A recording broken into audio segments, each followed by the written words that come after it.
Hello guys, welcome back to the channel. It's still your boy reacting to Chelsea news and views as they drop.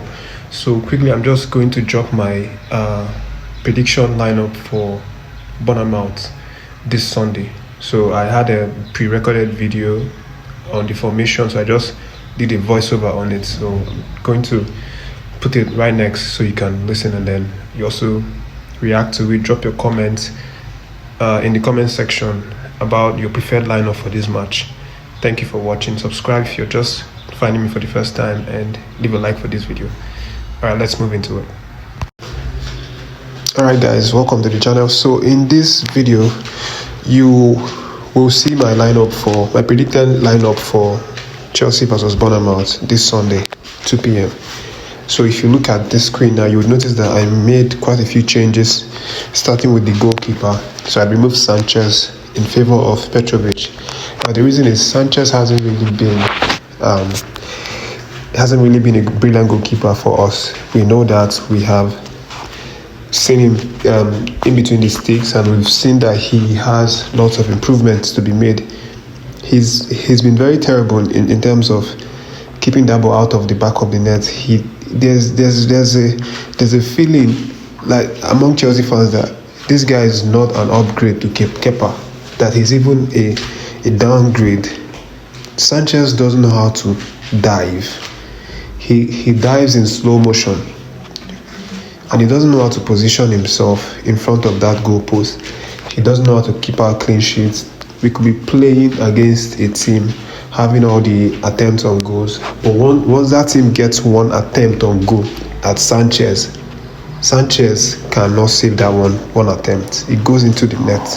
So that's why I can't trust him. I'm putting Petrovic there. Then if you see the front line, the CBs, I have Chilwell, Colwill, Silva and Gusto. Of course, Chilwell and Gusto have always been preferred, and they're almost a sure bet to start this match. Colwill and Silva. This position has been a little bit shaky, especially this season, that we've not seen Silva played very well. Like, he hasn't been the Silva that we used to know. I would have left out Silva and opted for Caceido, but Caceido himself is not very reliable. So I would instead just go for Silva and the very talented Colwill. Colwill also hasn't really been sharp like we saw him last season with Brighton, but I believe that pairing him and Silva in this match is going to, fortify that back line more than having a Caceido with Silva or Caceido and Colwill. We need a little bit of experience. That's why I'm leaving Silva in this place. Then the midfield, I'm using a double pivot for this match, and I feel that this is what we need right now. Caceido and Fernandes in that midfield.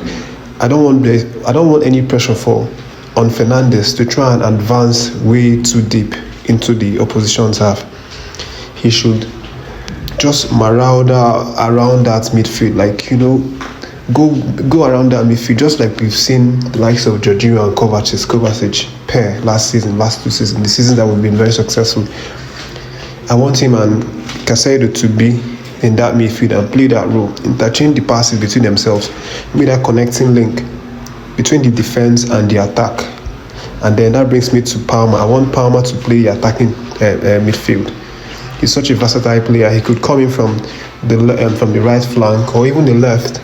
He could sometimes even go into the attack while Jackson drops deep. But he will, anywhere he plays, he would be a very important figure in that attack.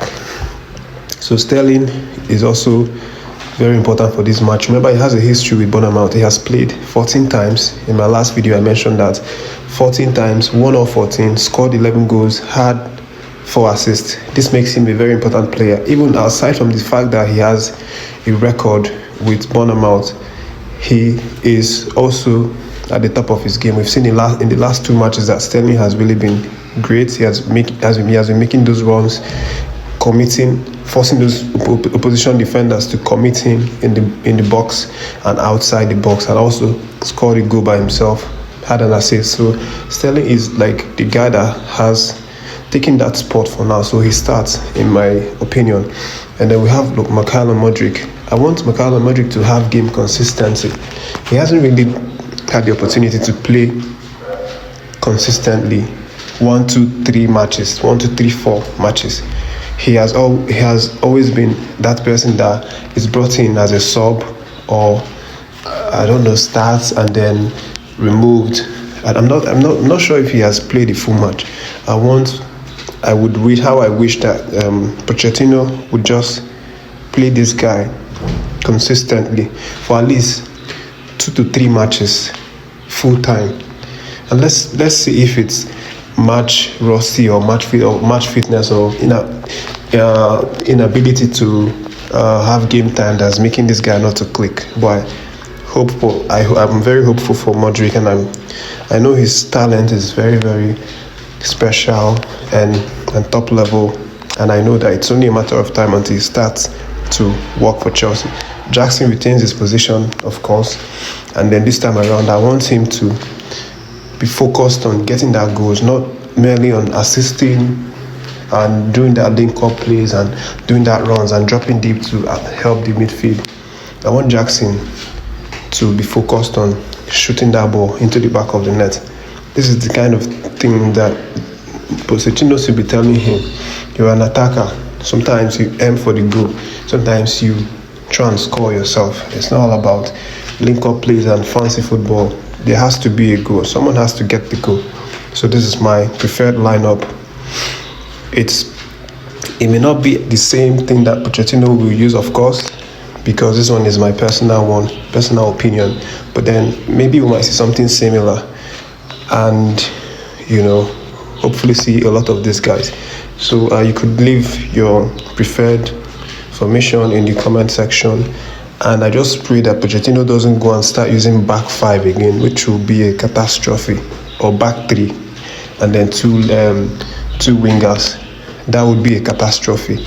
Fielding way too many defenders in the match. We don't need that. We need a very, very balanced team. 4 defense, 2 midfield, 2 DMs, 3 midfield, then the 1 attack. Alright guys, thanks for watching the video.